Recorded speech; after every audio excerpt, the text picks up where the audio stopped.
The revolution's begun. The time to stand up has come.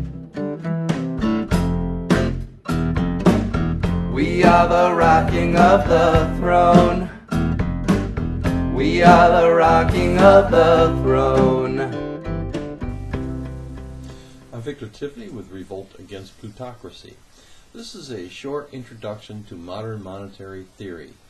Two parts. First is me answering the question, what is modern monetary theory, from a conference call with Movement for People's Party earlier this year. And the second part is Jeff Epstein speaking about modern monetary theory on a podcast. So if these two segments don't answer all your questions as to what is modern monetary theory and how it works to lubricate the economy, if you will, I will provide a link to Stephanie Kelter's video called Angry Birds, which is 75 minutes. It's a lot more detailed, a lot more informed. She is an economist, and she did prove this theory with a research paper she wrote. So I'll make that available. If you don't understand this theory after listening to my summary and Jeff Epstein's explanation of it, go ahead and spend the time listening to her 75-minute lecture, because modern monetary theory is the key to the next revolution. Thank you. I was curious if you could just elaborate a little bit on modern monetary theory, just kind of give us the gist of that real quick, because it's something I've never heard of. Okay. Modern monetary theory. The hardest part about understanding modern monetary theory, in my opinion, is forgetting everything you know about the relationship between the federal budget and the economy. That is to say, broadly, political economics. A lot of people claim they're really worried about the debt, the growing debt. And even Obama campaigned as a candidate against the growing debt, and he governed to try to cut the debt down and reduce deficits. And the fact is, because the United States is a sovereign currency, and because it is a fiat currency, it's not tied to any true wealth, right? It has no inherent value, right? It used to be tied to the gold standard, and most of our understandings of political economics is tied to that old, obsolete understanding. It's a fiat currency. And one of the upshots of that reality, the fact that it's a fiat currency and it's a sovereign currency. We're not subsidiary to an overriding currency the way European states are to the euro. We have our own sovereign currency, and the Constitution gives Congress the right to mint coin, right, to make money, literally create money out of thin air. That's in the Constitution. That's the role of Congress. So they can go ahead and spend as much as they want. The fact is, taxes do not fund spending. They just don't. They have a whole separate role in the modern economy, which is to keep, I would say two roles. Primarily to keep inflation in check. And then taxes can also be used to modify behavior, right? You can have high taxes on alcohol or cigarettes to try to get people to drink less or smoke less. Well, basically, taxes aren't used to fund things. You can fund, I don't want to say whatever you want, because I don't want to make it sound like you can spend like a drunken sailor. There are limits, and I would encourage people to listen to an interview recently done by the Young Turks of Stephanie Kelton. She was one of Bernie's economic advisor. And she supports this. And also, you can also like the Real Progressives Facebook page, because that is their thing. They have interviews with economists all the time. In fact, Kelton will be on Real Progressives Sunday night, a week from this coming Sunday. So I'm no expert on this, but what was hardest for me to understand about this was actually nothing was hard to understand about it once I was able to just wash my mind of all the crap that I've been brought up thinking about over the majority of my life. I didn't really come into this until 2016. In fact, it's probably the biggest thing I learned during the 2016 elections. I used a lot that I had learned over the years, but the one thing I did learn through that whole process was modern monetary theory. And I would just recommend liking, if you're on Facebook, liking Real Progressive's Facebook page, and just watching some of the interviews that are done there. Sunday nights, and Joe Firestone has shows. He does interviews with economists, and they're all just I don't want to say they're all economists, but they're all supportive of modern monetary theory and use that. And it's a natural marriage, modern monetary theory, with the Contract for American Renewal, because there's so many expensive items in that contract. There's free education, free college for all, Medicare for all, $2 trillion infrastructure goal over 5 years. These are all big ticket items. How are you going to pay for these? And one of the questions we ask candidates who sign this contract when we do interviews with them is, oh, you're just a tax and spend liberal, aren't you? Because depending on how they answer that question, we know whether we have to come back and educate them about modern monetary theory or not. And basically everyone I've interviewed so far has no idea. So there's a lot. What we're hoping to do ultimately is help the candidates learn, and then they will become the new voices and teachers of modern monetary theory. And we have to teach them how to convey this without sounding like they're crazy. Because at first, if you're stuck in gold standard theory, modern monetary theory sounds absolutely insane. But in fact, it's reality, and it's the gold standard thinking that's insane. So that's about all I got on MMT. There are two more points I want to make before we continue with Jeff Epstein's summary of modern monetary theory. First is, this is not ideological. Just because progressives want to use it to pay for Medicare for all and free education for all qualified students doesn't mean it's a progressive ideology. Conservative, empire builders can use this to fund endless empire. Right? Anything the government wants to fund can be funded because of modern monetary reality. And the second point is, this doesn't apply to lower governments. It has to be a sovereign currency. State governments have to balance their budgets. County governments, city governments, all have to balance their budgets. So this only applies to states that have sovereign currency, that produce their own currency. So thank you. Now, Jeff Epstein. So what is MMT? Well, I have an elevator pitch, and I'd love to share it with you. Okay, so I'm just going to read this. I came up with this with your inspiration. Modern money. I call it modern money. It's officially modern monetary theory, MMT. MMT is the study of how our economy actually functions. Modern money shows why the powerful always get what they want, and why the people only get crumbs, nothing at all, or even less than that. Modern money shows exactly how we can actually get the programs that we need to survive. And it also shows that our government can easily give us these things tomorrow, and could have given us these things decades ago. The powerful have always known modern money for war and tax breaks and everything that they want. They just do it. But when it comes to healthcare, education, forgiving student debt, and a job guarantee, suddenly they forget about modern money, MMT. Suddenly it's how you're going to pay for it, how you're going to pay for it, how you're going to pay for it, how you're going to pay for it. And the saying that I like to describe about this whole situation is MMT for the rich, rugged neoliberalism for the poor. So that's my elevator pitch. All right. So let me, and feel free to correct me, but my understanding so far in talking with you and in some other things I read, we have a money system where our money is printed. It is essentially based on nothing. It's based on trust. That's actually what it's based off of. And the powerful, the most powerful among us, they dictate when and how that money gets printed. There is some oversight, because otherwise it would make our currency completely worthless. But for the most part, when they want to print out money for war, they do it. when it comes to things that help the hoi polloi's lives, our lives, healthcare, education, et cetera, as you mentioned, all of a sudden they don't want to print it out.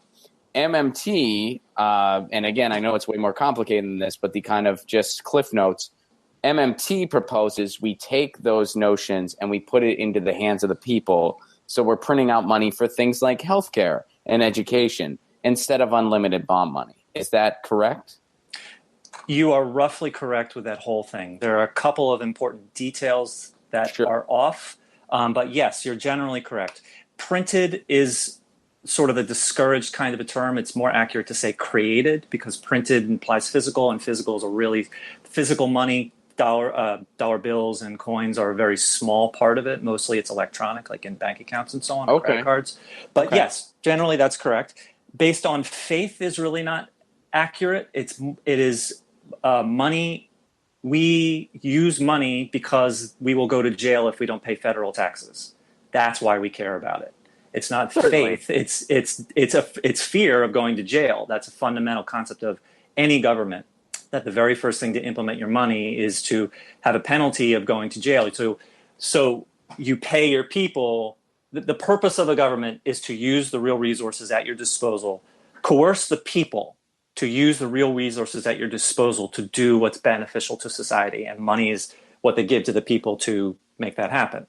Mm-hmm. But the reason that they use the United States dollar is because you'll go to jail if you don't pay federal taxes in the United States dollar. You have to use the dollar to pay your taxes. So if they didn't do that, it would turn into, you'd still have debts and things to pay, but eventually it would not be in the dollar anymore. You'd use other kinds of currency. Mm-hmm. Yeah, I mean, the reason I just said trust in air quotes was because that's what's printed on the dollar bills. Yeah, that was all I was referencing to there. But it's generally correct. It's generally correct. That is true. Mm-hmm. And oversight. The other thing is oversight. There's really no, I wouldn't say oversight, because generally just people don't follow rules. People just do not follow rules. It doesn't matter how good those rules are, how many rules there are. Humans don't follow rules. But there is something that forces them to create money in a responsible fashion because it's out of their control. And the things that are out of their control are real resources. You can't change the amount of coal in the ground. You can't change how fast a gestation period for a horse or an animal. You can't change how fast you can educate a person to be some position. So what the oversight is not in human control. It's in the real resources that the country has at its disposal, because that cannot be changed by human beings, no matter how much money you throw at it. So, but generally everything that you said is correct, that it's just an excuse. They want to have what they want. They don't want to give us what we need. And so they make some enormous kinds of excuses to make that happen. And the excuse is, to start to get into this, is that the federal government is just like you and me. That our conception of debt, our conception of borrowing, our conception of budget is exactly the same for me and you as it is for the federal government. And so they want us to feel the anxiety of, if we have healthcare, if we have free college, then that will create this debt, that will create this deficit, that will create this anxiety, basically making it impossible for us to have these things because of these mythical scare tactics, basically. Not even basically. This scaremongering, all these things give us the anxiety that if we ask for what we need to survive, then it's going to cause economic chaos. That's what most people believe. So that all comes from the government can create money. The government can create money. They can create it because they want to create it. They just literally write a number into a bill, the president signs it into law, and money's created. And it's no different than a child drawing it on a piece of paper, a bill on a piece of paper, or ticking up the numbers on a scoreboard. Money exists because they want it to exist. And that fundamental concept changes everything. It changes everything. So that means that the debt is nothing like me and you. So when I go to a bank and I get a $100 loan, I immediately owe them $100 plus interest. Right. And if I don't, they'll really be on me and do whatever it takes to get my money back. There is no comparison to the federal government. The federal government doesn't have a bank that they go to. They have a bank that they command. The Congress commands the Federal Reserve. but there's no bank above the Congress that they go to. And so they borrow $1 trillion from this mythical bank above the United States, and now that bank is going to take the United States to jail. I mean, that there's nothing comparable to that situation. So I'm throwing out a lot there, but no, but I see where you're going with this. And one thing I wanted to mention, it seems like these ideas are kind of just a summary of a lot of economic ideas that have been around for a long time. I mean, I remember, for instance, when I was in college and I was taking an economics class as a gen ed, and sorry, you okay, man? Nope, I just pulled my headphones. My headphones pulled it. Go ahead. When I was in an economics class, and I remember, when I was in college, I was very, very opposed to the Iraq War. I mean, I still am. I haven't changed, but I was really opposed to it then too. And I was talking about it and talking about how we're spending all this money on it. And I was told in class that, well, that's just a number. Don't worry about the debt. It seems like when it comes to endless war and when it comes to things that benefits the elite among us, they're never really worried about the debt. That's a non-issue. But when it comes to things, again, that benefit us, as we've been mentioning, we get the how are you going to pay for that? So going on that, and we already got some viewer questions lined up, but I want to get like a foundation first, and then we're going to go into them. It seems like MMT is sort of proposing, using these notions to benefit people, which is a brilliant idea. My question is, strategically and structurally, from a power construct, how do you get there? I mean, how, as you've mentioned yourself, the Federal Reserve is benefiting the government. That's who they report to. That's who they serve, essentially. I mean, some would argue they report to pretty much nobody, but we all know that the powerful, they're holding hands, right? So how would you take that construct and then all of a sudden have it report to the people? How strategically would you get there? Well, for me, it's educating the people on how our economy actually works. Because these things are not what we should do. These things are actually what happens and has been happening for decades. It's just they use that knowledge as corrupt people for their benefit and against us. It's, modern money is just feelingless knowledge. It doesn't say what to do or not do. They choose to use it against us, but that doesn't mean that the rules couldn't be used for us. And so I believe that you need to educate the people on what the reality is. There's nothing wrong with disagreeing on policy, like Republican or progressive or centrist or anything. There's nothing wrong with disagreeing on policy, but there's a real problem disagreeing on the reality of how our economy works. And that's what we're arguing about. And if we can't get together on the reality of how the economy works, then our policies don't matter because we're never going to get there. But as far as the answer of how we do this is if we can become a team by empowering each other on the reality of how our economy works, then we can join together and kick the corrupt politicians out of office and replace them with people who care about us and will use the rules for us. It's not changing the rules. It's just using the current rules for us. But we must get the corrupt politicians out of office or all bets are off.